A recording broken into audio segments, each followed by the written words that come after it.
Hey everyone, welcome back to my channel. My name is Brian and you are watching Game Brigade. And today I thought it'd be kind of fun if we talked about the Board Game Geek hotness and maybe talk about why some of those games are there or what's on it. Because I always think it's kind of interesting to see how things are moving within our industry here. So we're going to go ahead and pull that up.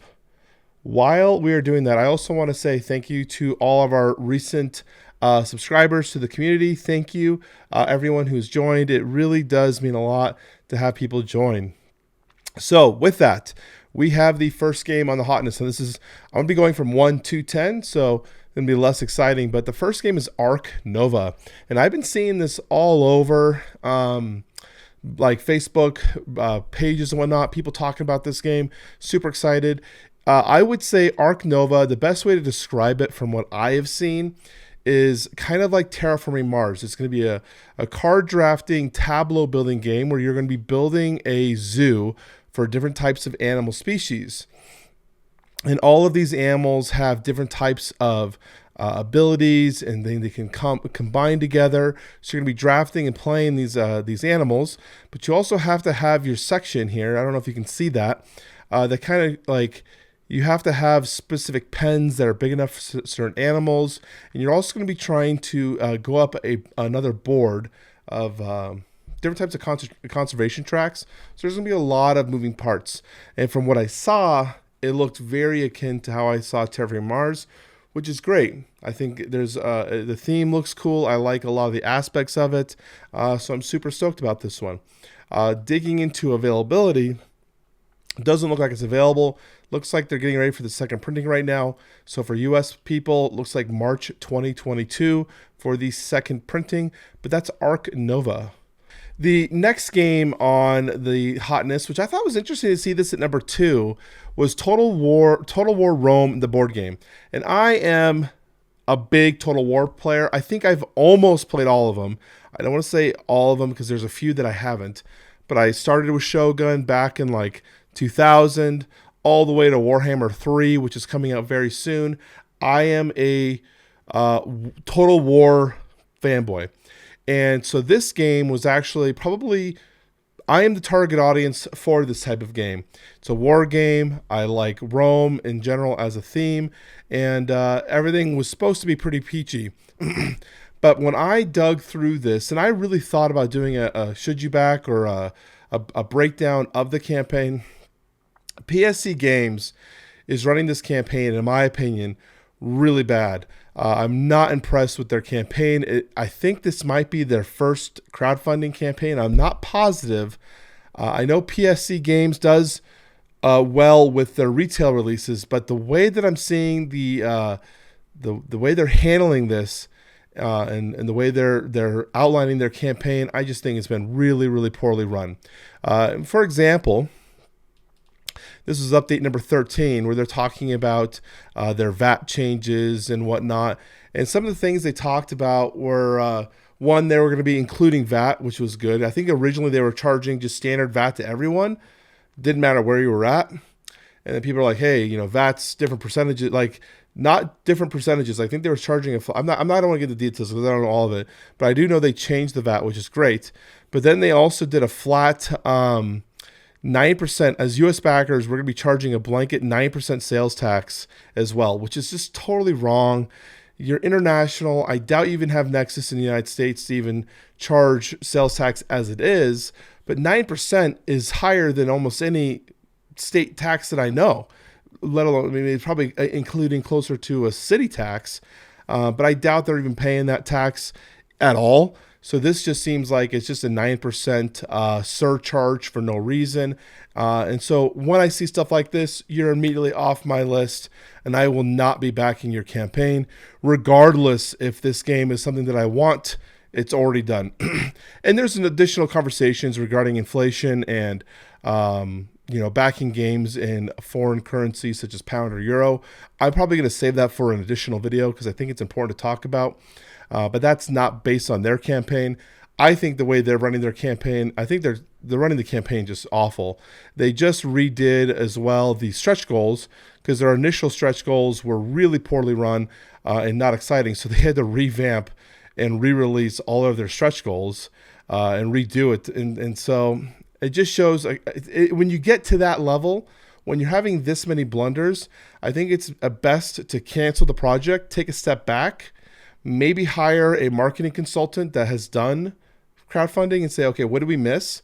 How can we come back to this better and relaunch? Because right now they're floundering, and I think they have halted. They've been holding this price for quite a while. So that's my recommendation for PSC games, and they're number 2 on the hotness. Number 3, The Lord of the Rings, the card game, revised core set. Now, this one is one that I'm actually considering picking up, and I probably will buy this. Lord of the Rings, the card game, is one of the, it might be the first living card game.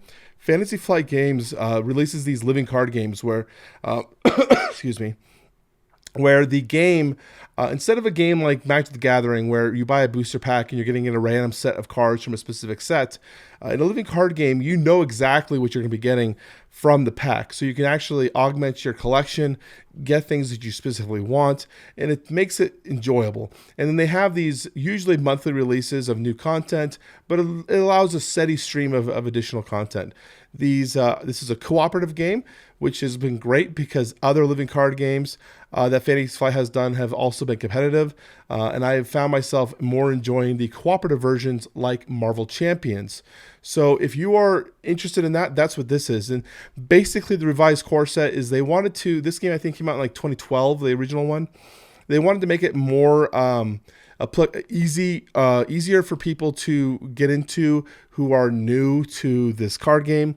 Reprint, basically make it easier for people who, it's hard to find sometimes content from 2012.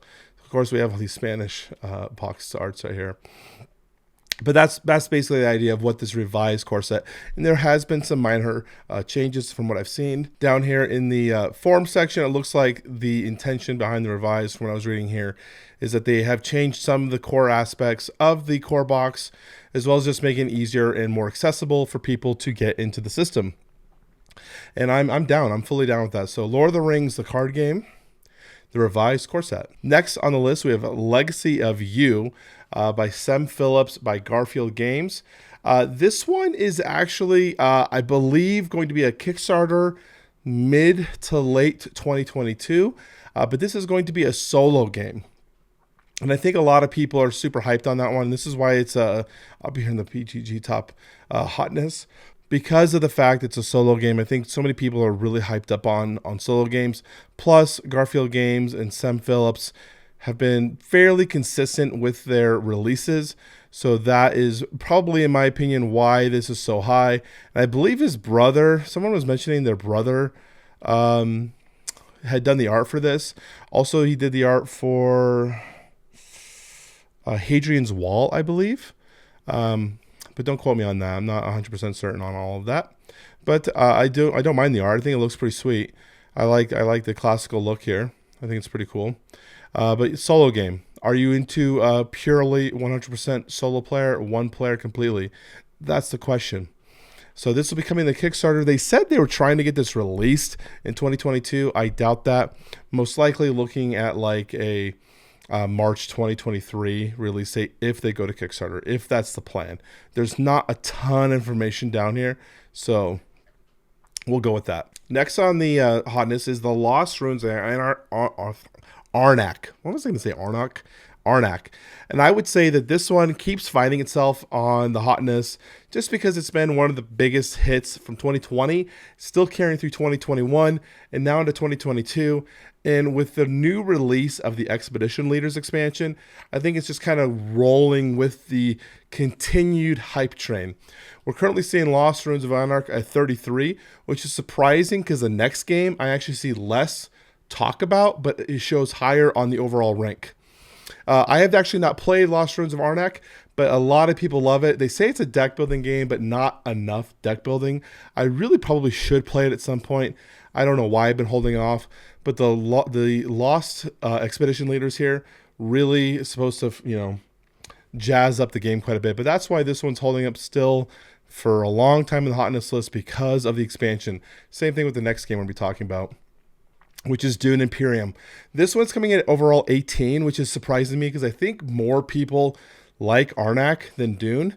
I'm a bigger fan of Dune's theme, so this Christmas I got Dune Imperium, which I'm stoked about. And this one is on the hotness because its expansion is also, which I don't think I can hit right here, Rise of Ix is also coming out. So that's why this one is finding itself so high.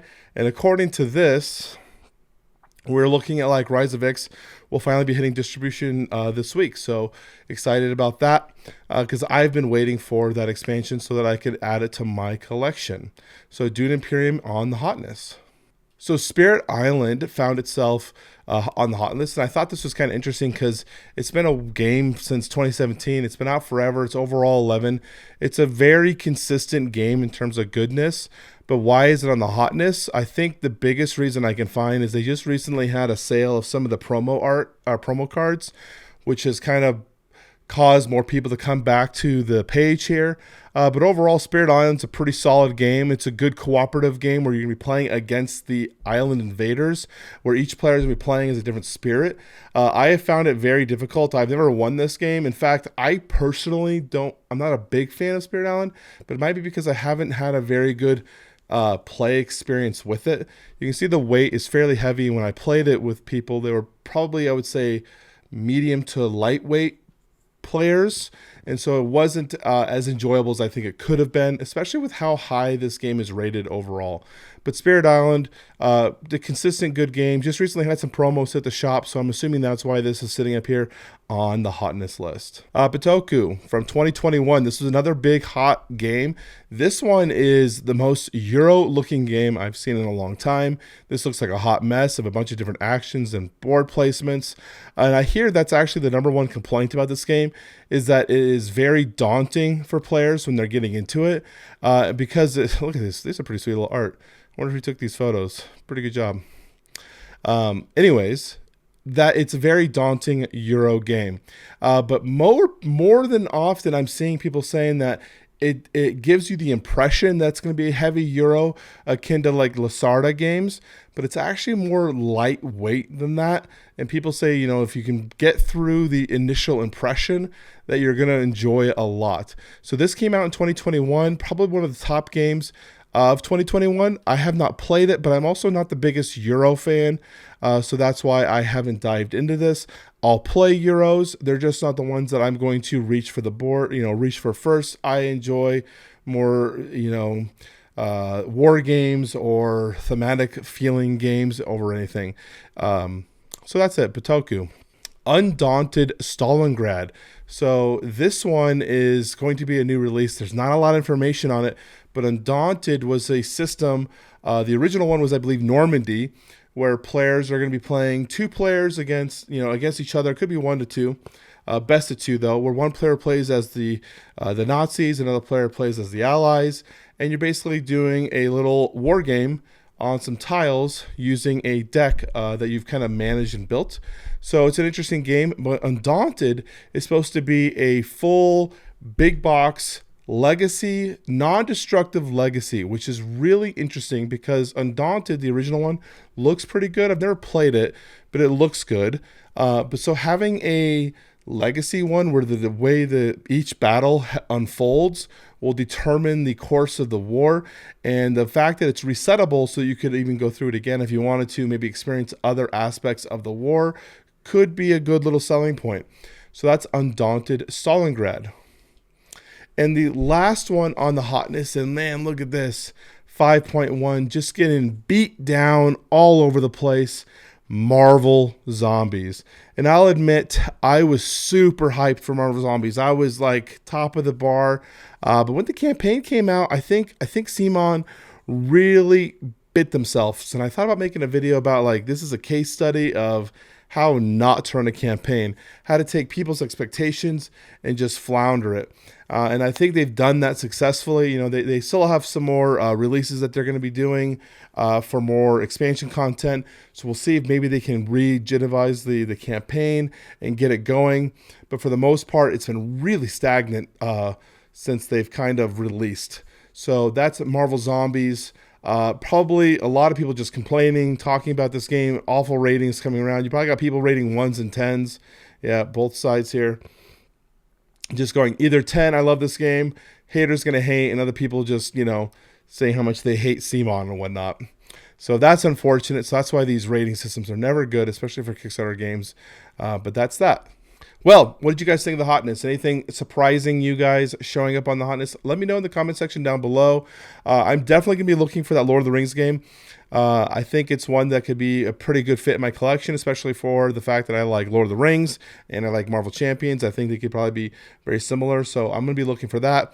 Anything that you're looking for, let me know in the comments below. This is Brian from Game Brigade. I will talk to you all later. Peace.